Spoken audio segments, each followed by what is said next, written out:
અરે જતીનભાઈ કેમ છો? મજામાં? મજા ભાઈ. શું છે પછી આ વખતે ઉનાળામાં વેકેશનનો પ્લાન? વોટર પાર્ક દર વખતની જેમ આપણે તો. અરે મારે યાર પપ્પા ક્યારના જીદ કરે કે યુરોપ જઈએ. તો આ વખતે હું નહીં, એટલે એકચ્યુઅલીમાં હું તમને મળવાનો જ હતો, ગ્રુપમાં લખવાનો જ હતો કે આ વખતે કઈ બી સ્પોર્ટ્સ એક્ટિવિટી થાય ને એમાં મને ના કરતા. હું વેકેશન કરવા યુરોપ જાઉં છું. હવે આવનારા સમયમાં કેવું અમદાવાદમાં ગરમી પુષ્કળ વધવાની, તું જોજે. અમારે એટલે પહેલેથી આવું કે આખું મેન્ટાલિટી ઘરેથી એવું કે ઉનાળામાં બહાર ફરવા જ નીકળી જવાનું. આપણે ઇન્ટરનેશનલ મારતા હોય તો પ્લેનમાં કેપેસિટી કેટલી હોય? 7 કિલોની હોય ને? 20 કિલો. એ તો અંદર 25 ને આગળ 20 કિલો જ હોય. અચ્છા એવું જ હોય. સરસ જો કચોરી તાર ખાવી તો લઈ લે ને, એ આમને આપી દેજો. ના નહીં કરવાની. અત્યારે કેવું કે ચા અહીંયા પી લઈએ ને પછી યુરોપમાં ચા મળે ના મળે, આપણા અમદાવાદ જેવી ના મળે ને ચા યાર. એ તો ઇન્સ્ટન્ટ ટી લઈ જવાની.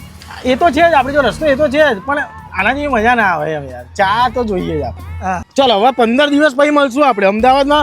ગરમી ઓછી થાય ને તો મને ફોન ટોકી દેજો હો ભાઈ. સાંભળે છે ને? શું વિચારે છે ભાઈ? કઈ નહીં, મેં કહું કેરી વેરી પડી હોય તો. એટલે લીમડાના ઝાડમાંથી થોડી કેરી પડે. મને ફોન કરી દેજો હો મારા ભાઈ, એટલે હું આવી જઈશ. ત્યાંથી પાછું હું નીકળીશ ને તારા માટે ગિફ્ટ લેતો હોય. તારે ગિફ્ટમાં શું જોઈએ એ કહી દે પેલા મને.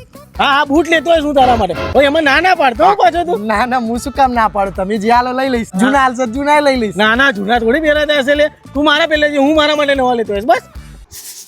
હેલો મમ્મી, આપણે બહાર નહીં જવાનું.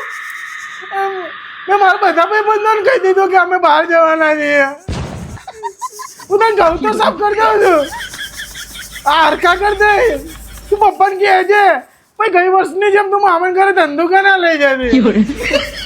હા